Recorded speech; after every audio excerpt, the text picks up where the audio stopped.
हाँ जी, मेरे मन में वही काम था, मैंने कहा फ्री हिट वाला वायरस। फ्री हिट वाला वायरस। चलिए, नाम सबने सुना होगा वायरस। हाँ, किस किसने, अच्छा मैं सीधा बोलता हूँ, वायरस से क्या समझते हैं आप सर, जगन्नाथ सर? वायरस मतलब वायरस, फोन हैंग हुआ तो हमने सोचा वायरस है, ठीक है। क्या यही कारण हो सकता है? मैंने कल ही बताया, अगर प्रोसेसर ठीक होगा, रैम कम होगी, तब भी सिस्टम हैंग करेगा।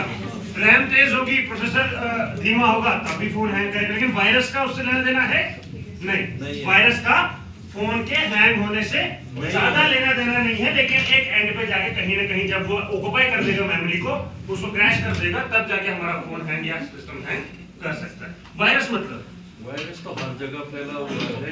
वायरस हर जगह फैला हुआ है। मैं यही पूछ रहा हूँ आपसे, क्या जो हमें जुकाम लगता है वायरस की वजह से, क्या हम वही वायरस माने ये सिस्टम वाला वायरस है? क्या आप माने कि ये एक माइक्रो ऑर्गेनिज्म है? क्या मतलब, अगर मैं बोलूं मेरे सिस्टम में वायरस आ गया, मतलब मैंने छींका तो उसकी वजह से वायरस आ गया? एक्चुअली जब हम स्कूल में पढ़ते थे, जब हमने फर्स्ट टाइम कंप्यूटर देखा था, शायद मैं भी स्कूल में बीबीएम से पढ़े हैं आप भी? हाँ, चलिए। और हमारे स्कूल में क्या था कि जब नए नए कंप्यूटर्स आए तब हम 5th 6th में पढ़ते थे, जब पहली बार हम कंप्यूटर में बैठे, तो ऐसे कोई इंस्टीट्यूट भी किसी में जब खुले थे तो ये बताते थे कि हाँ जी, क्लास में जाना, जूता खोल के जाना है, पाँव साफ होने चाहिए, हाथ धो के जाना है, मुंह धो के जाना है। क्यों? कंप्यूटर में वायरस आ जाएगा। कंसेप्ट है ना, ऐसा ही सोचते थे कि हाँ मैं छींकूंगा तो शायद उससे मेरा वायरस जो है वो कंप्यूटर में घुस जाएगा, मेरा कंप्यूटर हैंग कर जाएगा। ऐसा नहीं, कंप्यूटर में जो वायरस आता है वो कोई भी माइक्रो ऑर्गेनिज्म नहीं है, वो संक्रमण से नहीं फैलता, छूने से नहीं फैलता। अब जो कंप्यूटर वाला वायरस है, ये है क्या? कौन बोल रहा है? इंफॉर्मेशन ट्रांसमिट करता विदाउट नोइंग हाँ, वो चलो उसका काम है, लेकिन वायरस क्या है? वायरस इंफॉर्मेशन सीज करता है, वाइटल। नहीं, वो तो वो काम कर रहा है ना, कि उसने क्या काम किया, क्या क्षति पहुंचाई, क्या नुकसान पहुंचाया हमें। लेकिन एक्चुअल में वायरस है क्या? जो उसके पास डाटा होता है, जैसे मैंने बोला कि वायरस माइक्रो ऑर्गेनिज्म नहीं है, ये सांस लेता खाता पीता वो वैसा माइक्रो ऑर्गेनिज्म नहीं है। तो ये क्या है? जो प्रोग्रामर है जो ट्रांसमिट, ये है एक प्रोग्राम। क्या है? प्रोग्राम। वायरस एक प्रोग्राम है, एक सॉफ्टवेयर। समझ आया? सॉफ्टवेयर, अब आप बोलो, कल आपने बताया सॉफ्टवेयर, तो उससे तो हम अपने काम करते हैं, तो फिर वायरस कैसे सॉफ्टवेयर आ गया? देखिए क्या होता है, मैंने बताया कि कंप्यूटर एक मशीन है जो हमारे लिए काम करता है। जो मैं इंस्ट्रक्शन, जो मैं आदेश उसको दूंगा वो एग्जीक्यूट करता है, उतना ही करता है, ओबीडिएंट है, उसके अलावा वो और कोई काम नहीं करता। पहली चीज बताई थी। एक आदेश में जो इसको देता हूं, एक इंस्ट्रक्शन, उसको बोलते हैं इंस्ट्रक्शन। क्या बोलते हैं? इंस्ट्रक्शन। एक आदेश मैंने जो मेरे प्रोसेसर सीपीयू को दिया, दैट इज वन इंस्ट्रक्शन। जब मैं बहुत सारे इंस्ट्रक्शंस को जोड़ता हूं, एग्जांपल लेते हैं, मैं चाहता हूं कि मेरे लिए सर जो है वो चाय का कप बनाए, इनको नहीं आता, लेकिन मैं इनको इंस्ट्रक्ट करूंगा कि चाय ऐसे से बनाओ, तो ये चाय बनाएंगे, ठीक है। अब उसमें स्टेप्स है ना, डायरेक्टली बोलूंगा आप चाय बनाओ, तो वो तो इनको समझ नहीं आएगा ना। मैं बोलूंगा कि पैन लाओ, फलानी जगह है, इन्हें पैन लाया, अब इसमें पानी भरो, इतने कप भरो, ठीक है, दूसरी इंस्ट्रक्शन। फिर इसको गैस स्टोव पे रखो, तीसरी इंस्ट्रक्शन। फिर लाइटर से ऑन करो, चौथी इंस्ट्रक्शन। अब पानी को गर्म होने दो टिल इतने डिग्री सेंटीग्रेड या इतने तक, ठीक है। फिर उसमें चाय पत्ती डालो। कितनी इंस्ट्रक्शंस आ रही हैं? काम तो एक ही है ना, काम क्या है? चाय बनना। लेकिन प्रोसेस में कितने इंस्ट्रक्शंस हैं?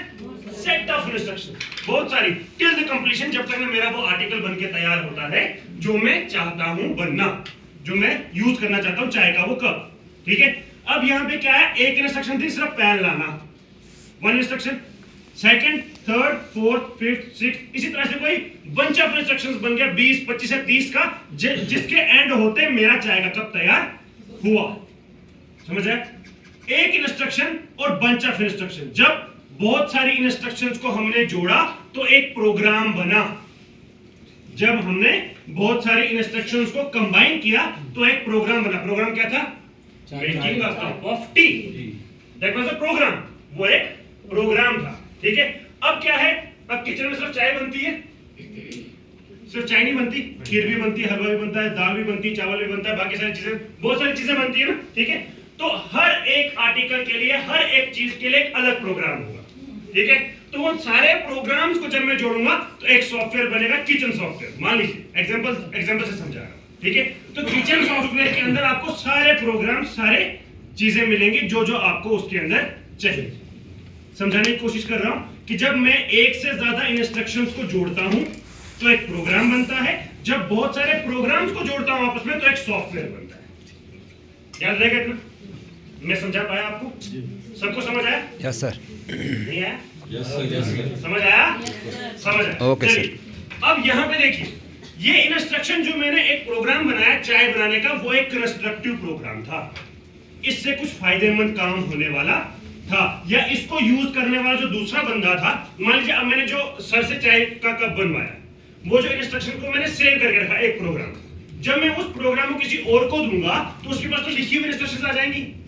उसको जरूरत नहीं है कि उसको कोई बताए, बना बनाया प्रोग्राम उसको मिल गया, पूरी इंस्ट्रक्शंस में लिखी हुई थी, उसने जस्ट फॉलो किया तो उसके लिए चाय का कप तैयार हो गया। उसको आता था या नहीं आता, ठीक है। हर किसी ने उस प्रोग्राम को यूज किया तो हर कोई जो एक चाय का कप बनाना नहीं जानता था, उस प्रोग्राम की मदद से उसने चाय का कप बनाना आसानी से सीख लिया। ये एक कंस्ट्रक्टिव काम था। मान लीजिए मैंने कल एग्जांपल दी थी कि एक फोटो को फिल्टर लगा के सुंदर फोटो बनाने वाला सॉफ्टवेयर, उसके अंदर भी कुछ ऐसे प्रोग्राम्स बने होंगे, कुछ ऐसा मिलके एक सॉफ्टवेयर बना होगा, है ना। अब वो एक कंस्ट्रक्टिव काम था, उसमें एक अच्छा काम था, यूज करने वाले के लिए कोई फायदेमंद काम था।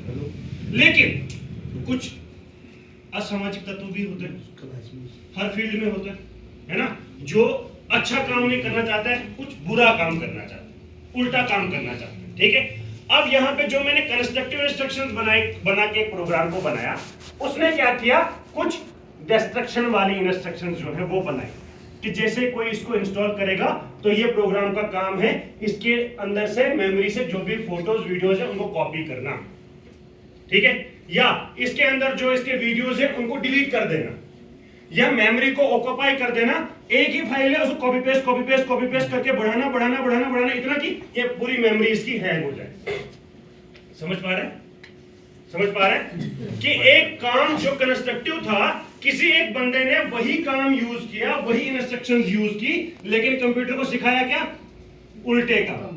प्रोग्राम ऐसा बना जो उल्टा काम करेगा, जो मेमोरी में डेटा ढूंढेगा डिलीट कर देगा, जो मेमोरी में वीडियो जोड़ेगा उनको कॉपी करके इतना बढ़ा देगा कि आपकी मेमोरी फुल हो जाएगी, अचानक आपको पता नहीं चलेगा कि इतनी मेमोरी आई कहां से, इतना डेटा आया कहां से। या आपका डेटा पड़ा हुआ है, उसको कवर कर दिया, हाइड कर दिया, आप दिख रहा है कि भाई आपके हार्ड डिस्क में डेटा तो है, साइज तो दिखा रहा है, लेकिन आप C drive, D drive, E drive खोल रहे हो, दिख ही रहा है जो आपने सेव किया था, आपने जो पीडीएफ रखे थे, आपने जो वीडियोस रखे थे, वो आपको दिख नहीं रही है वहीं मेमोरी ऑक्यूपाई दिखा रहा है, लेकिन आपको दिख नहीं रहे, ठीक है। वहां पे क्या होता है, वो उसने उसको हाइड कर दिया। सिंपल एक इंस्ट्रक्शन लगाई कि जो भी आपके आइकन्स दिख रहे हैं मेमोरी के अंदर, उनको हाइड ऑप्शन लगा दीजिए। अब हाइड ऑप्शन कहां मिलता है, ये देखिए,